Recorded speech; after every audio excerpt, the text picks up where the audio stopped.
जी, तो आज का लेक्चर जो है हमारा है introduction to double entry book keeping पर। और ये बहुत ही इम्पोर्टेंट लेक्चर है और इसमें बहुत सारी बातें हैं जो कही जाएंगी। और अगर आपको नहीं समझ में आ रही, इसका मतलब आपने पीछे वाले सारे लेक्चर्स नहीं देखे हैं। तो इस लेक्चर को समझने के लिए बहुत ज़रूरी है कि आप पीछे वाले सारे लेक्चर्स सुने और समझें। और इस ये वाला लेक्चर देखना आपके लिए ज़रूरी है अगर आप आगे वाले लेक्चर्स देखना चाह रहे हैं।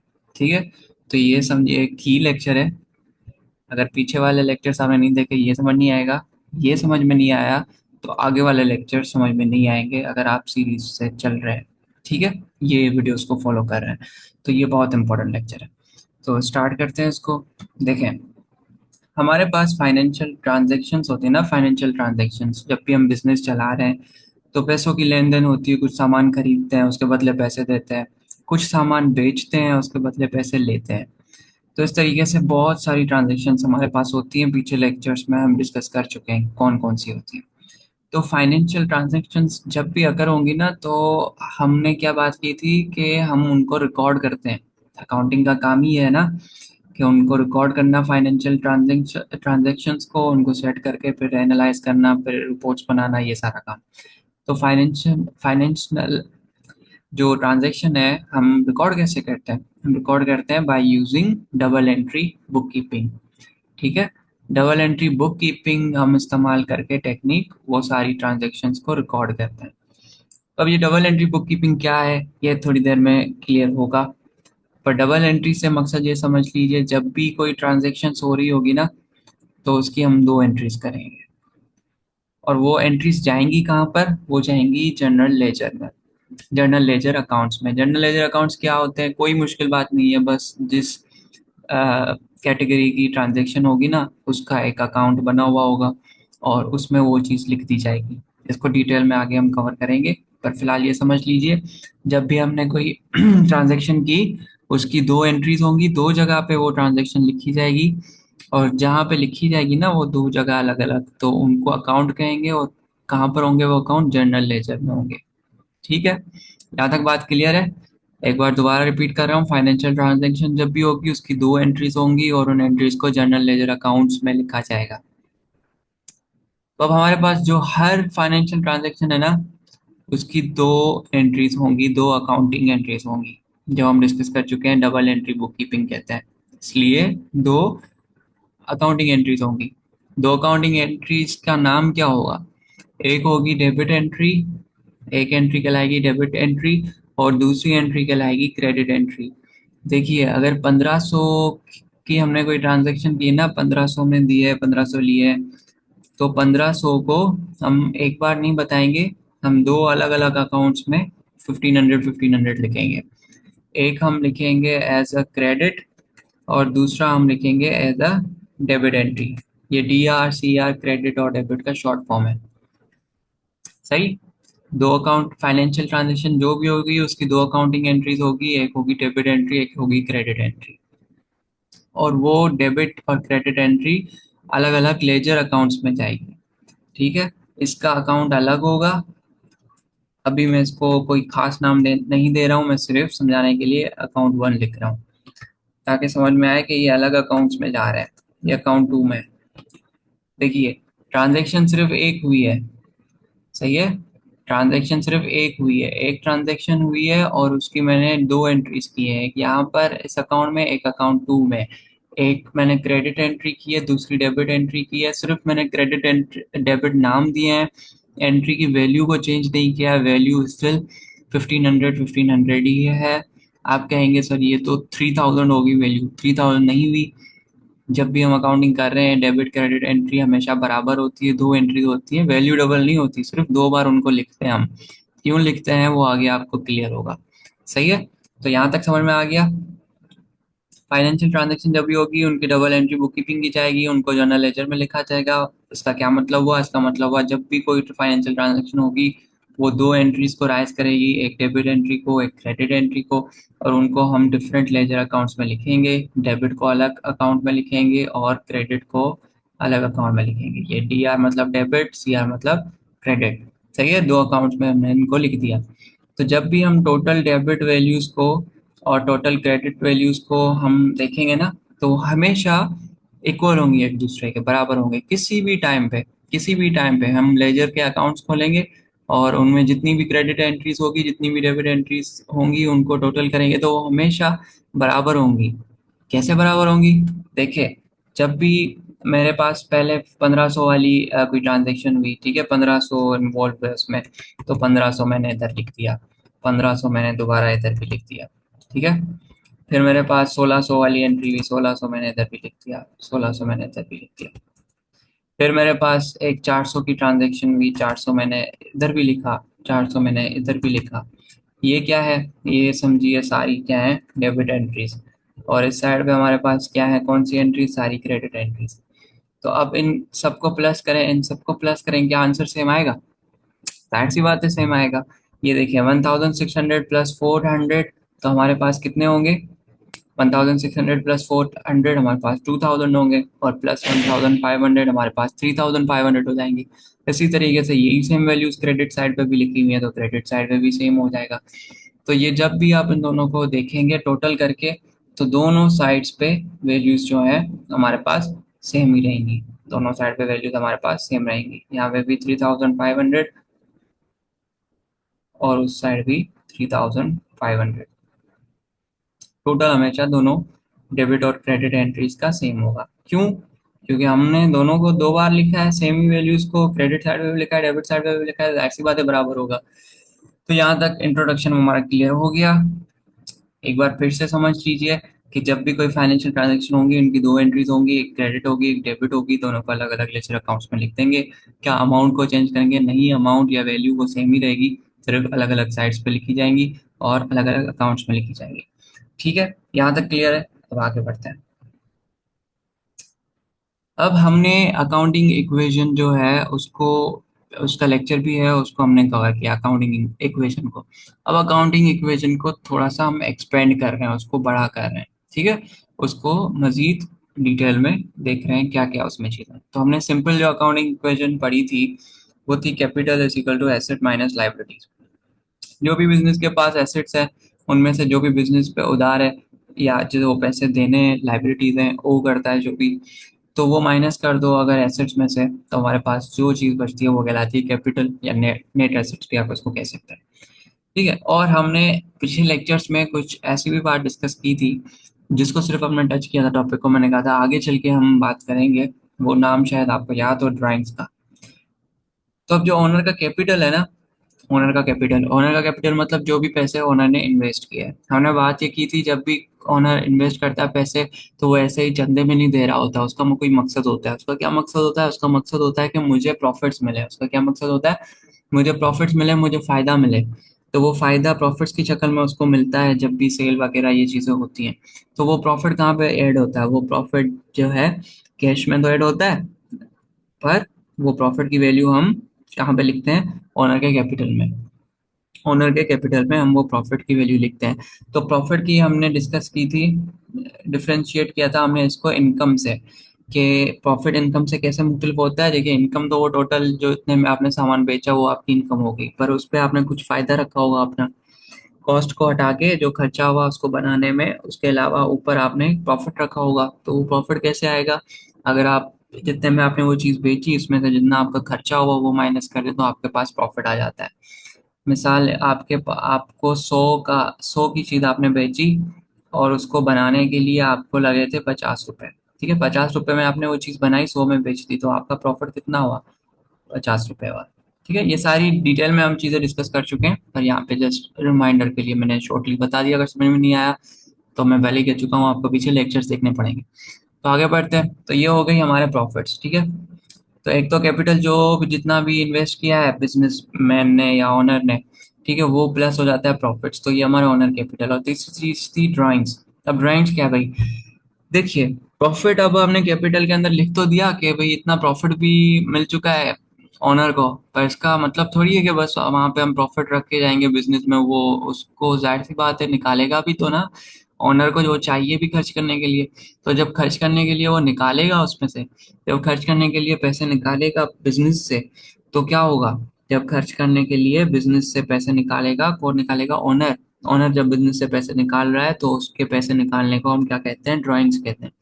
जब ओनर बिजनेस से पैसे निकालता है उसको हम क्या कहते हैं, हम उसको ड्राइंग्स कहते हैं। और जब भी वो ड्राइंग्स करेगा तो कैपिटल में से पैसे कम हो जाएंगे। कैसे कम हो जाएंगे? देखिए ये रहा कैपिटल, ठीक है, और इज इक्वल टू एसेट्स, और हमारे पास क्या है, माइनस लाइबिलिटीज। हमारे पास समझिए एसेट्स है। एसेट्स कैसे है? हमने 500 की जो है चीज बेची है, ठीक है, हमने 500 की चीज बेच दी और हमें क्या मिले, 500 मिले। चीज चली गई 500 की और 500 के पैसे आ गए हमारे पास। अब ये पैसे आ गए, अब इसमें क्या है, इसमें 100 प्रॉफिट है हमारा। तो वो प्रॉफिट कहाँ पे ऐड होगा, जितना भी कैपिटल था उसमें ये 100 ऐड हो जाएगा,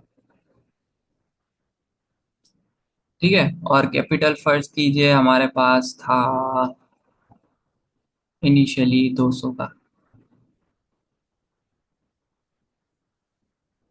ठीक है।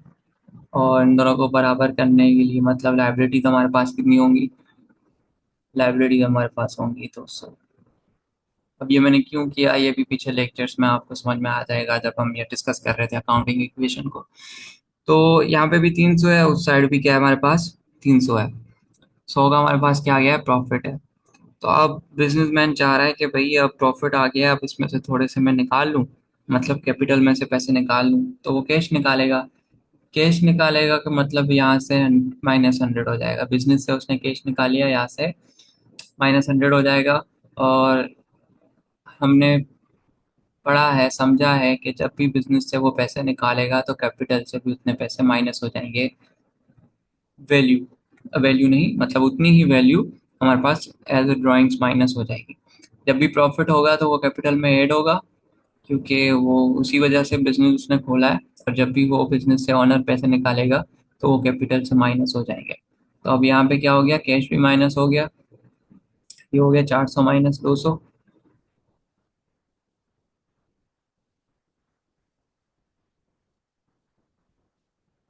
और यहाँ पे हमारे पास क्या हुआ, 200 थे और उसमें 100 प्लस हो गए 300, वापस 100 माइनस हो गए, यहाँ पे क्या बचा वापस से 200, ठीक है। कोई अकाउंटिंग इक्वेशन बराबर है, बिल्कुल बराबर है। तो ये जो हमने यहाँ पे कमाए थे ये प्रॉफिट्स थे, और ये जो हमने यहाँ से निकाल लिए वो क्या थी, ड्राइंग्स थी। और यहाँ से तो सिर्फ वैल्यू लिखी जाती है ना, असली कैश कहाँ पे होता है, एसेट्स में होता है ना। तो एसेट्स से तो 100 पे जाएंगे तभी वैल्यू यहाँ से माइनस होगी, है ना। खाली वैल्यू तो माइनस नहीं कर देंगे ना, पैसे भी निकालेंगे, पैसे क्या होते हैं, एसेट्स होते हैं, तो एसेट निकले इसलिए यहाँ से वैल्यू भी निकल गई, ठीक है। तो अब हमारे पास ऑनर का कैपिटल क्या हुआ, वो हुआ कि भाई कैपिटल जो भी इन्वेस्ट करोगे और उसमें से जो भी पैसे तुमने निकाल दिए वापस, किसने निकाले, ओनर ने अपने लिए निकाले। और प्लस क्या हो गया, प्रॉफिट जो भी बनता रहेगा वो भी कैपिटल में शामिल होता जाएगा। और प्रॉफिट क्या होता है, प्रॉफिट होता है profit is equal to income and expenditure. अब ये सारी चीजें समझने का मकसद क्या था कि अब हम इन सारी वैल्यूज को, जो नई टर्म्स हमने देखी है, ड्राइंग्स, प्रॉफिट्स और एक्सपेंडिचर, अब इन सबको हम क्या है, हमारी सिंपल जो इक्वेशन थी capital is equal to assets minus liabilities, इसमें ऐड कर दें। अब इसमें ऐड कैसे करेंगे ये देखिए, एसेट माइनस लाइबिलिटीज। आप बोलेंगे सर ये इधर कैसे आ गई, तो सिंपल मैथ्स है। आप इस साइड भी लिख सकते हैं, यहाँ पे लिखी हुई थी, इस साइड भी लिख सकते हैं। अगर मैं इसको घुमा दूं, इसको इधर कर दूं, इन सारी चीजों को इधर कर दूं तो भी हो सकता है, ठीक है। तो एसेट माइनस लाइबिलिटीज। अब जो कैपिटल को हमने खोला, कैपिटल को हमने एक्सपेंड किया, तो कैपिटल के अंदर ये रहा हमारे पास सिंपल कैपिटल, उसके अंदर हमें कौन सी चीजें मिली, कैपिटल इन्वेस्टेड मिला, माइनस ड्राइंग्स मिली और प्रॉफिट्स मिला। प्रॉफिट्स को हमने फर्दर खोल कर रखा तो हमारे पास इनकम माइनस एक्सपेंडिचर आया। तो अब क्या किया हमने, कैपिटल इन्वेस्टेड यहाँ पे लिखा, ठीक है। ये कैपिटल जो है ना ये वाला, इसको हम खोल रहे हैं, इसके अंदर क्या है, is equal to capital invested, capital invested आपने यहाँ पे रखा। उसके बाद क्या है, इसमें ड्राइंग्स है, ड्राइंग्स को हमने यहाँ पे रखा। ये सारा हम क्या कर रहे हैं, कैपिटल को खोल रहे हैं। कैपिटल के अंदर क्या था, कैपिटल इन्वेस्टेड रख दिया, ड्राइंग्स रख दिया, बाकी क्या बचा, प्रॉफिट बचा सर। प्रॉफिट को क्या हमने फर्दर खोला, प्रॉफिट चाहे तो प्रॉफिट भी यहाँ पे रख सकते हैं, पर प्रॉफिट को हमने फर्दर खोला है। प्रॉफिट किस किस चीज से बनता है, इनकम माइनस एक्सपेंडिचर से बनता है। इनकम हम क्या यहाँ पे रखते हैं, रख दिया, क्या एक्सपेंडिचर यहाँ पे रख दिया, रख दिया, ठीक है। साइंस सेम रहेंगी, ये माइनस का है, ये प्लस का है, माइनस प्लस, ये माइनस की है ड्राइंग्स तो माइनस की ड्राइंग्स, कैपिटल प्लस का है तो पॉजिटिव, एसेट माइनस लायबिलिटी जैसे थे वैसे रख दी। हमने क्या अकाउंटिंग इक्वेशन को एक्सपेंड कर दिया, बिल्कुल कर दिया। कैसे कर दिया? हमने सिर्फ ओनर का जो कैपिटल था, कैपिटल को ज्यादा जो चीजें उसमें शामिल होती हैं वो सारी हमने खोल के नीचे रख दी। उसमें एक प्रॉफिट भी था, प्रॉफिट को हम फर्दर खोल सकते थे तो उसको भी ज्यादा खोला, उसकी इक्वेशन को भी खोल कर इधर रख दिया हमने। तो हमारे पास ये एक लंबी सी इक्वेशन बन गई। क्या ये अजीब सी लग रही है? माइनस प्लस सारी, ये यहाँ पे माइनस है, यहाँ पे माइनस प्लस माइनस, क्या ये मुश्किल होगी कि वही माइनस करें प्लस करें, क्या करें?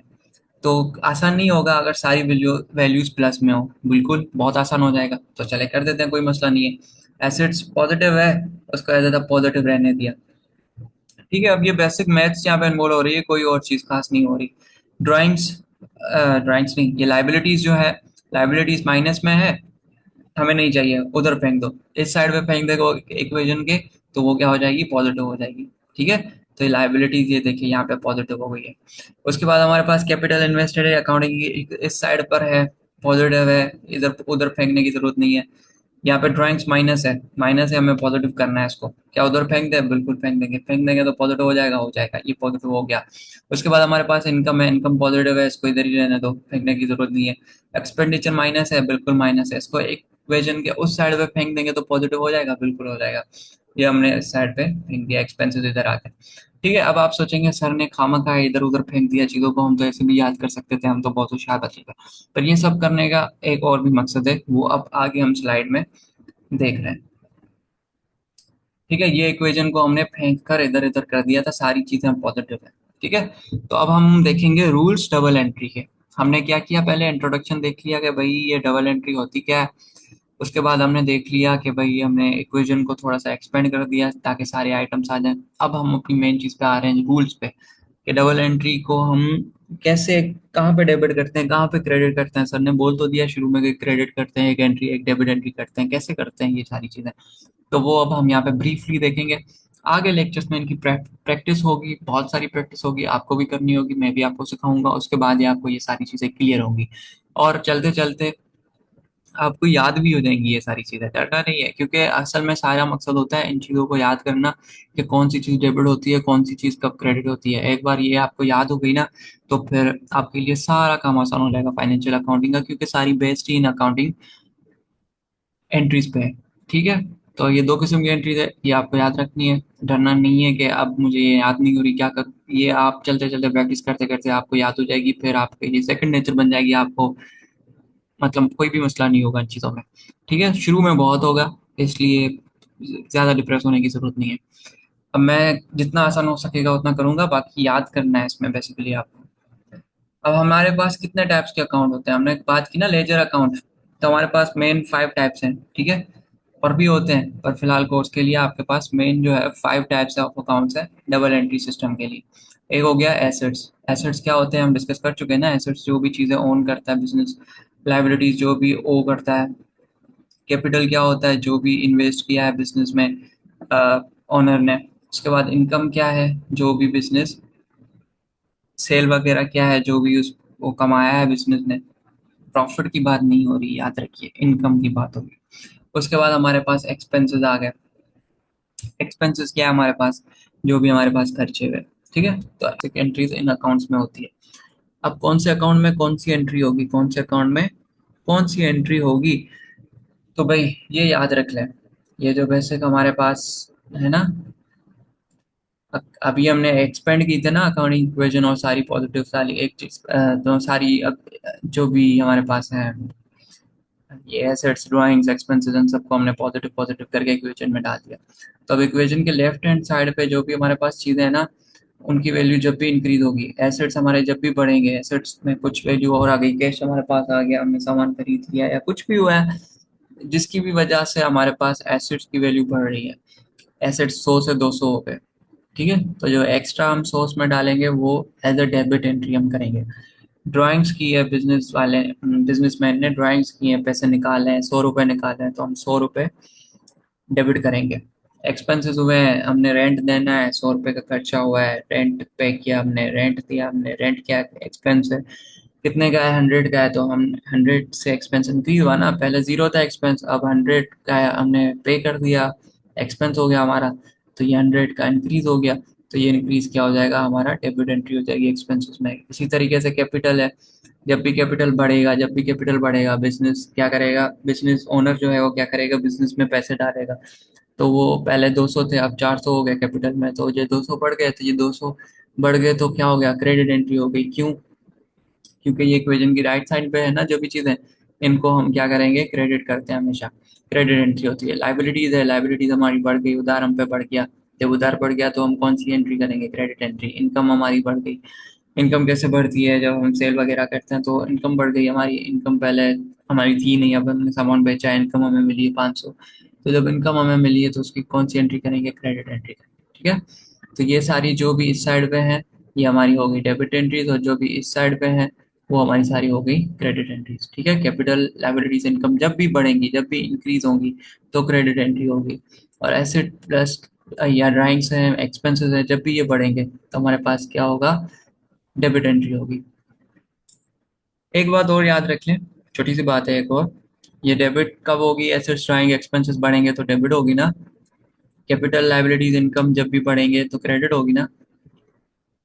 तो अब दूसरा सवाल बनता है, भाई ये तो इंक्रीज पे हो गया ना, अगर ये डिक्रीज हो गए, कैपिटल डिक्रीज अगर हो जाता है, कैपिटल अगर डिक्रीज हो जाता है, लाइबिलिटीज अगर डिक्रीज हो जाती है, इनकम अगर डिक्रीज हो जाती है, या एसेट्स डिक्रीज हो जाते हैं। ठीक है। एसेट डिक्रीज हो जाते हैं, ड्राइंग्स डिक्रीज हो जाती है। मिसाल, ड्राइंग्स डिक्रीज नहीं होती, पर फिलहाल ऐसे ही फर्ज कर लें। और एक्सपेंसेस जो हैं वो अगर डिक्रीज हो गए, ठीक है, अमाउंट इनका डिक्रीज हो गया, खर्चा, तो हम इनको कैसे लिखते हैं, हम इनकी एंट्री कैसे करते हैं, एज अ डेबिट एंट्री करते हैं। ठीक है। ये वाली साइड जब भी डिक्रीज होगी, सॉरी, ये वाली साइड जब भी डिक्रीज होगी इनकी हो जाएगी क्रेडिट एंट्री। ठीक है। इंक्रीज पे डेबिट हो रही थी ना, डिक्रीज पे क्रेडिट एंट्री होगी। इनकी इंक्रीज पे क्रेडिट हो रही थी ना, अब डिक्रीज पे डेबिट एंट्री होगी। सही है। एसेट ड्राइंग एक्सपेंसेस जब भी बढ़ेंगे उनकी डेबिट एंट्री होगी। कैपिटल, लायबिलिटीज, इनकम जब भी बढ़ेंगी उनकी क्रेडिट एंट्री होगी। एसेट्स ड्राइंग एक्सपेंसेस जब भी डिक्रीज होंगे उनकी क्रेडिट एंट्री होगी। कैपिटल, लायबिलिटीज, इनकम जब भी डिक्रीज होंगे उनकी डेबिट एंट्री होगी। अब इनको आप आसानी से याद भी रख सकते हैं। स्टडी अप पे ये दिया हुआ है एक शॉर्ट फॉर्म इसका, कि भाई ये डी से क्या होता है, डेबिट। सी से क्या है, क्रेडिट। डी से क्या है, डेबिट। सी से क्या है, क्रेडिट। ई से हमारे पास एक्सपेंस, ए से एसेट, डी से ड्राइंग्स, एल से लाइबिलिटीज, आई से इनकम, सी से कैपिटल। तो जब भी डेबिट हम करेंगे इंक्रीज पे इन तीनों चीज़ों का, और जब भी ये तीनों चीज़ों इंक्रीज होंगी तो हम क्या करेंगे, क्रेडिट एंट्री करेंगे। तो इस डेट क्लिक से भी आप याद रख सकते हैं, जब भी एक्सपेंसेस, एसेट और ड्राइंग्स होंगी तो हम क्या करेंगे, डेबिट एंट्री।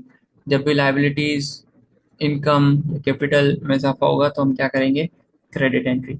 ठीक है। तो ये यहाँ तक आपको याद रखना है फिलहाल, ये है रट्टे वाली चीज़, क्या क्या क्रेडिट होना है, क्या डेबिट होना है।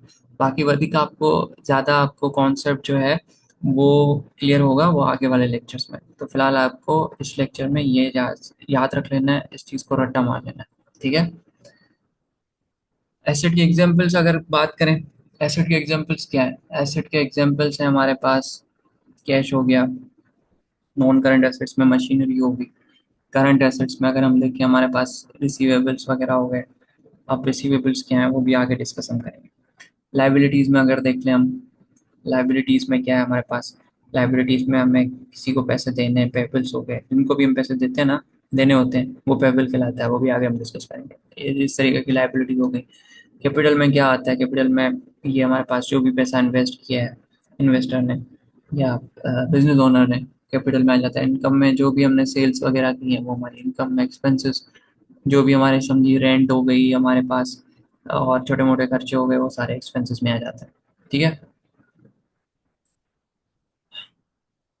आप बस इसके लेक्चर में यहाँ यहाँ तक ही, और बाकी एक छोटी सी चीज़ डिस्कस करनी है।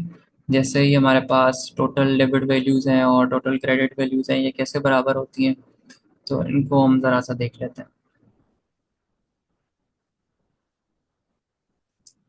ये देखिए, अभी हमने बात की इनकी एंट्रीज कौन सी करता है, ठीक है। अब हम सिंपल एक एंट्री को देख लेते हैं इस लेक्चर में।